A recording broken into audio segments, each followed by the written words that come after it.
From the Municipal Auditorium in Oklahoma City, the capital of the state, which is celebrating the 50th anniversary of its statehood, we present an address by the President of the United States, Dwight D. Eisenhower. President Eisenhower will speak on the subject, Our Future Security. He will be presented by Mr. Donald S. Kennedy, trustee of the Frontiers of Science Foundation of Oklahoma. Mr. Kennedy. Ladies and gentlemen, the President of the United States.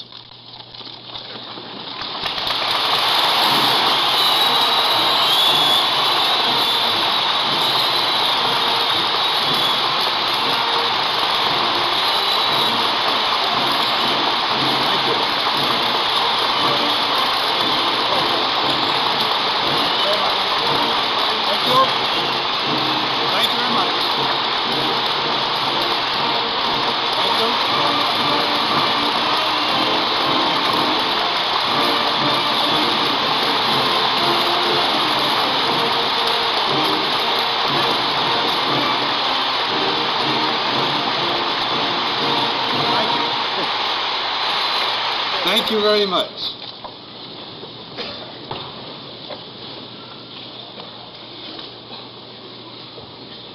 Governor Gary, Mayor Street, distinguished guests, and my fellow Americans. First, I should like to extend my grateful thanks to the people of Oklahoma for this chance to share in celebrating the 50th anniversary of Oklahoma's statehood. Born in the Lone Star State, just to your south, and reared in the Sunflower State, just to the north, I have tonight a fine feeling of coming home again. So your generous welcome has a special significance for me tonight. Frankly, I wish I could stay until Saturday. From all my friends this afternoon, I've heard you have a pretty fair sort of football team,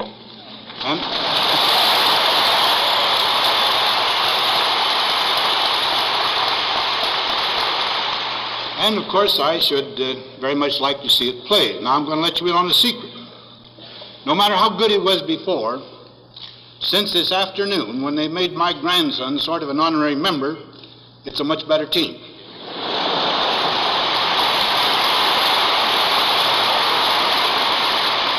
He is now the proud possessor of a white football signed by Bud Wilkinson and all his players, and my son is the best 90-pound tackle in the whole country. Last week, I spoke of science and security. This evening, I speak of security in a somewhat wider context. We live in one of the great ages in the story of mankind. For millions of people, science has removed the burden of back-breaking toil. For other millions, the hope of a good life is being translated into definite promise. In this wonderful age, we Americans have a special responsibility. We were given a fresh continent and an opportunity to work out a modern dream of how men should work together, live together, and govern themselves. Drawing on all the cultures of the past and on the rapid growth of science, we worked out a way in which every person can be his own competitive self and at the same time be a dedicated member of a harmonious community. Now this week, the Soviets are celebrating the 40th anniversary of their revolution. These 4 decades have seen them change from an agricultural to an industrial nation. We know of their rigorous educational system and their technological achievements.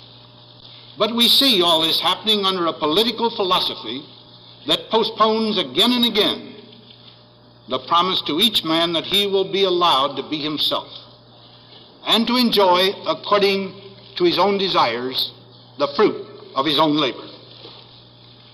We have long had evidence, recently very dramatic evidence, that even under such a system, it is possible to produce some remarkable material achievements. When such competence in things material is at the service of leaders who have so little regard for things human and who command the power of an empire, there is danger ahead for free men everywhere. That, my friends, is the reason why the American people have been so aroused about the Earth's satellites. Of course, free men are meeting and will meet this challenge. Up to a point, this must be done on the communists' own terms, outmatching them in military power, general technological advance, and specialized education and research. But this is not all the story. The real strength with which the self-governing democracies have met the tests of history is something denied to dictatorships. It is found in the quality of our life and the vigor of our ideals. It manifests itself in the ever-astonishing capacity of free men for voluntary heroism, sacrifice, and accomplishment when the chips are down.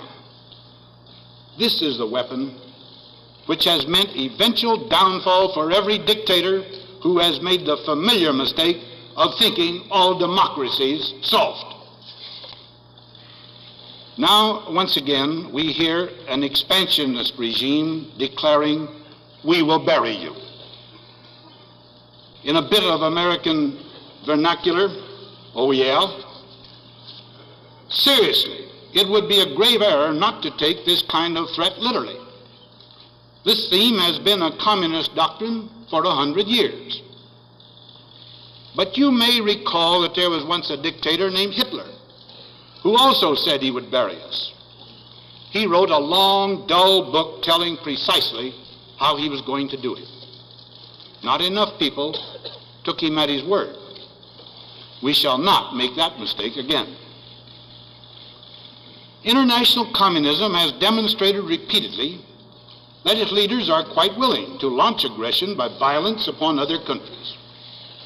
They are even more ready to expand by propaganda and subversion, economic penetration and exploitation. Mostly they use a combination of all three methods. The free world must therefore be alert to all. Our military defenses have been largely reshaped over the years since World War II. I assure you, as I did last week, that for the conditions existing today, they are both efficient and adequate. But if they are to remain so for the future, their design and power must keep pace with the increasing capabilities that science gives both to the aggressor and the defender. They must continue to perform four main tasks. First, as a primary deterrent to war, maintain a strong nuclear retaliatory power. The Soviets must be convinced that any attack on us and our allies would result, regardless of damage to us, in their own national destruction. Two, in cooperation with our allies, provide a force structure so flexible that it can cope quickly with any form of aggression against the free world. Three, keep our home defenses in a high state of efficiency. And four, have the reserve strength to meet unforeseen emergency demands. To provide this kind of defense requires tax money, lots of it. During the last 5 fiscal years, we have spent $211 billion on our security, an average of over $42 billion a year. This includes our own armed services, mutual military aid, and the Atomic Energy Commission. In my judgment, the armed forces and their scientific associates have, on the whole, used this money wisely and well. Much of it has gone and is going into better and more powerful weapons. A single B-52 bomber costs $8 million. The B-52 wing costs 4 times as much as the B-36 wing it replaces. The Nike missile, which has largely replaced anti-aircraft artillery, costs 3 times as much per battalion. A new submarine costs $47.5 million, 10 times the cost of a World War II submarine, and so on for our entire arsenal of equipment. Now, for some years, increasing attention has been focused on the invention, development, and testing of even more advanced weapons for future use. The Defense Department has been spending, in the aggregate, over $5 billion a year on this kind of research and development. There has been much discussion lately about whether Soviet technological breakthroughs in particular areas may have suddenly exposed us to immediately increased danger in spite of the strength of our defenses. As I pointed out last week, this is not the case. But these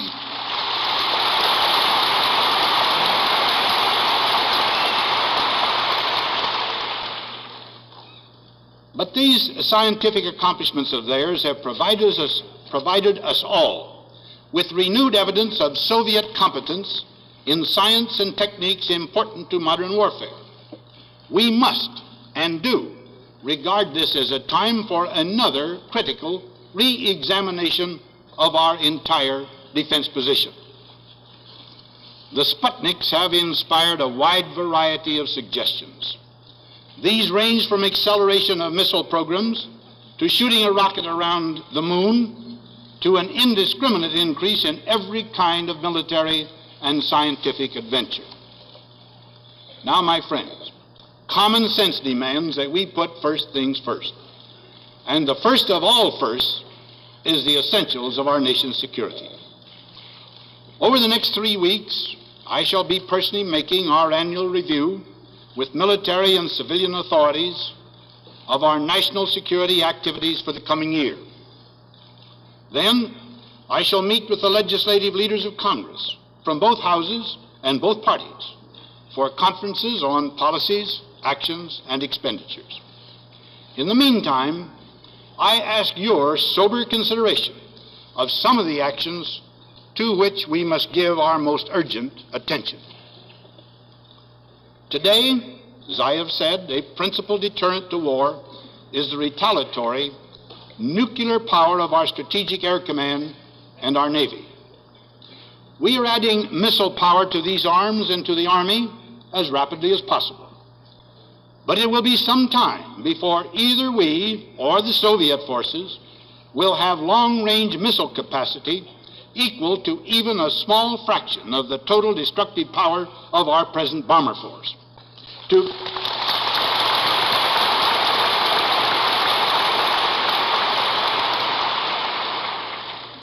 To continue, over the years just ahead, to maintain the Strategic Air Command in the state of maximum safety, strength, and alert, as new kinds of threats develop, will entail additional costs. This means accelerating the dispersal of Strategic Air Command to additional bases. This work, which has been going forward for some years, ought now to be speeded up. Also, with missiles and faster bombers, warning times will grow shorter. Therefore, we have been providing facilities for quicker response to emergency alarm. This, too, should be speeded up through standby combat crews, more runways, more fueling stations, and more housing. Next, to achieve maximum possible warning of any future attack, we must carry on additional improvements throughout our warning line that are now scientifically feasible. Another need is to develop an active missile defense against missiles. This item is undergoing intensive research and development within the Defense Department now. The technicians tell me that development of the long-range ballistic missile cannot be markedly accelerated by expenditure of more money. We are now spending more than $1 billion a year on their research and testing. But of course, where needed, additional sums will be provided. Moreover, it is clear that production, deployment, and installation of missiles over the period ahead, when they become available, will be costly. Next, the military services are underpaid. We must be fair with them. Justice demands this, but also compelling is the factor of efficiency in our defense forces. we cannot obtain and retain the necessary level of technical proficiency unless officers and men in sufficient numbers will make the armed services their career. Now let us turn briefly to our satellite projects. Confronted with the essential requirements I have indicated for defense, we must adopt a sensible formula to guide us in deciding what satellite and outer space activity to undertake. Certainly there should be two tests in this formula. If the project is designed solely for scientific purposes, its size and its cost must be tailored to the scientific job it is going to do. That is the case in the present Vanguard project now underway. If the project has some ultimate defense value, its urgency for this purpose is to be judged in comparison with the probable value of competing defense projects. Now, all these new costs, which in the aggregate will reach a very considerable figure, must be added to our current annual expenditures for security. There is no immediate prospect of any marked reduction in these recurring costs. Consequently, the first thing is to search for other places to cut expenditures.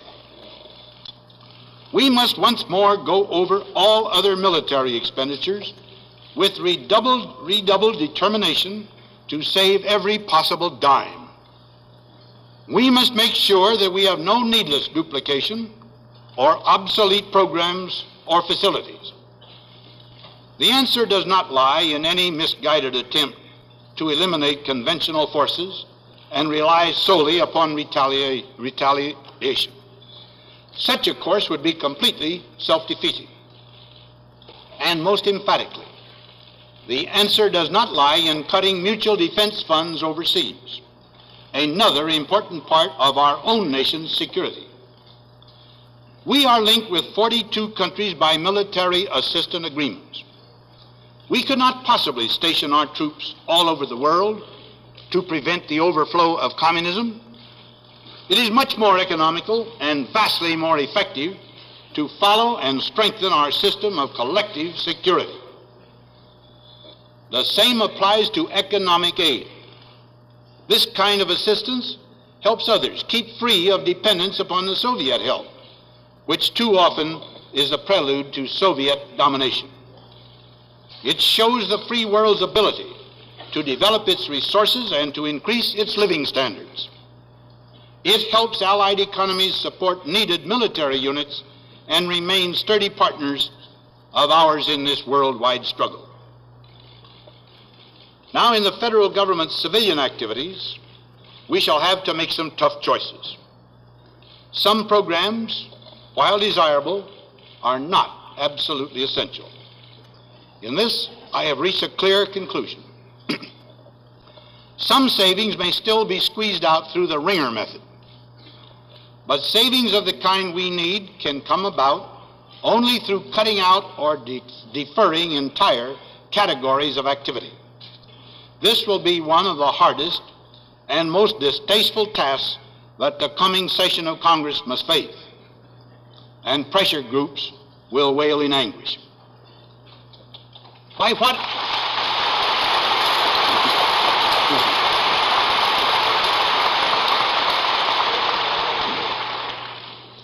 Now, by whatever amount savings fail to equal the additional costs of security, our total expenditures will go up. Our people will rightly demand it. They will not sacrifice security to worship a balanced budget. But we do not forget either that over the long term, a balanced budget is one indispensable aid in keeping our economy and therefore our total security strong and sound.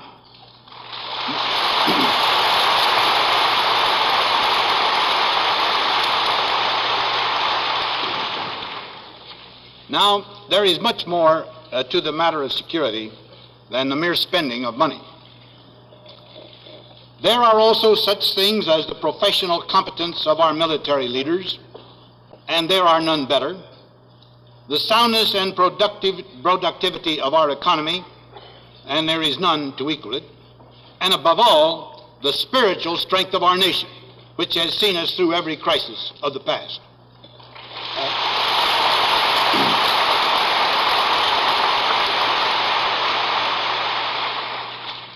And one thing that money cannot buy is time. Frequently, time is a more valuable coin than is money. It takes time for a tree to grow, for an idea to become an accomplishment, for a student to become a scientist. Time is a big factor in two longer-term problems: strengthening our scientific education and our basic research. The Soviet Union now has, in the combined category of scientists and engineers, a greater number than the United States, and it is producing graduates in these fields at a much faster rate. Recent studies of the educational standards of the Soviet Union show that this gain in quantity can no longer be considered offset by lack of quality. This trend is disturbing. Indeed, according to my scientific advisors, this is for the American people the most critical problem of all. My scientific advisors place this problem above all other immediate tasks of producing missiles, of developing new techniques in the armed services. We need scientists. In the 10 years ahead, they say we need them by thousands more than we're now presently planning to have. The federal government can deal with only part of this difficulty, but it must and will do its part. The task is a cooperative one. Federal, state, and local governments, and our entire citizenry must all do their share. We should, among other things, have a system of nationwide testing of high school students, a system of incentives for high aptitude students to pursue scientific or professional studies, a program to stimulate good quality teaching of mathematics and science, provision of more laboratory facilities, and measures, including fellowships, to increase the output of qualified teachers. The biggest part of this task is in the hands of you as citizens. This is National Education Week. It should be National Education Year. No matter how good your school is, and we have many excellent ones, I wish that every school board and every PTA would this week and this year make one single project their special order of business. This is to scrutinize your school's curriculum and standards. Then decide for yourselves whether they meet the stern demands of the era we are entering. Now, as you do,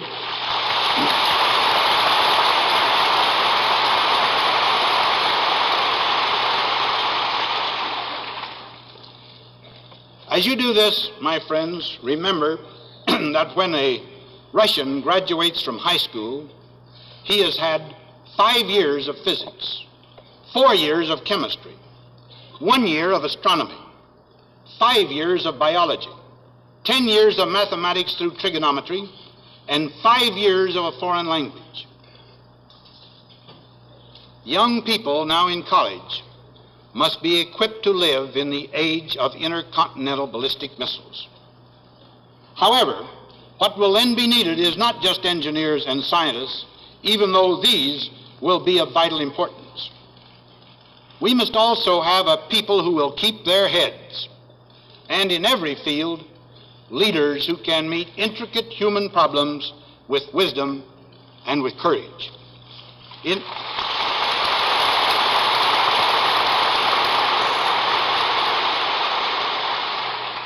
In short, we will need not only Einsteins and Steinmetzes, but Washingtons and Emersons. Another long-term concern is for even greater concentration on basic research. That is, the kind that unlocks the secrets of nature and prepares the way for such great breakthroughs as atomic fission, electronics, and antibiotics. At present, our basic research, compared with any other countries, is considerably greater in quantity and certainly equal in quality.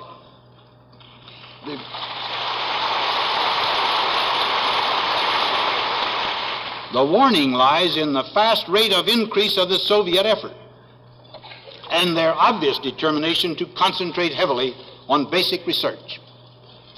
The world will witness future discoveries even more startling than that of nuclear fission. The question is, will we be the ones to make them?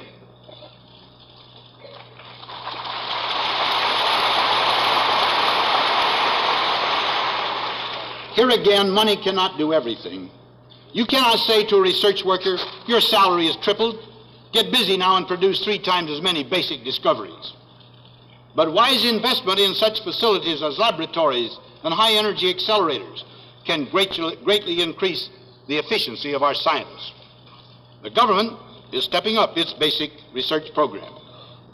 But with 70% of research expenditure, the biggest share of the job is in the hands of industry and private organizations. Right here in Oklahoma City, you have established a superb mechanism for the mobilization of needed resources to strengthen our pursuit of scientific knowledge. It is the Frontiers of Science Foundation.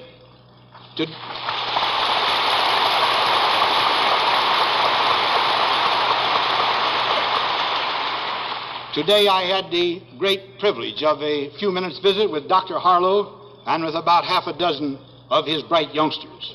I congratulate you on them and on the institution. You have every reason to be proud of both, and I hope other states will follow your example.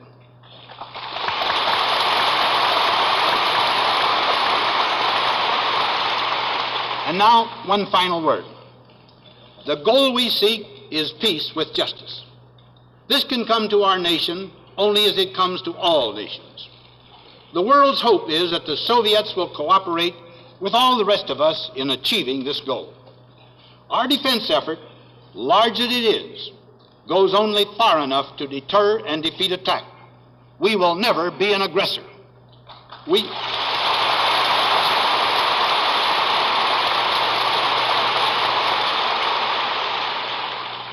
want adequate security. We want no more than adequacy, but we will accept nothing less. It is all...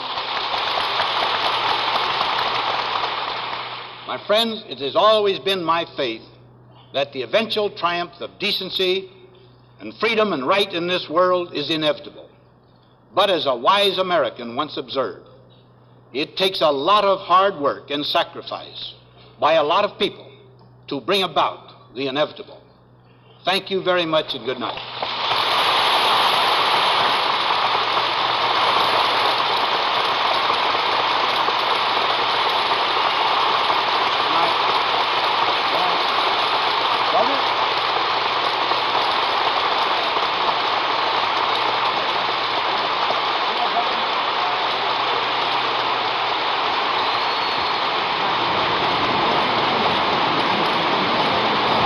You have just heard an address by President Dwight D. Eisenhower. The President spoke on the subject, Our Future Security, the second in a series of talks to the American people. This program came to you from the Municipal Auditorium in Oklahoma City.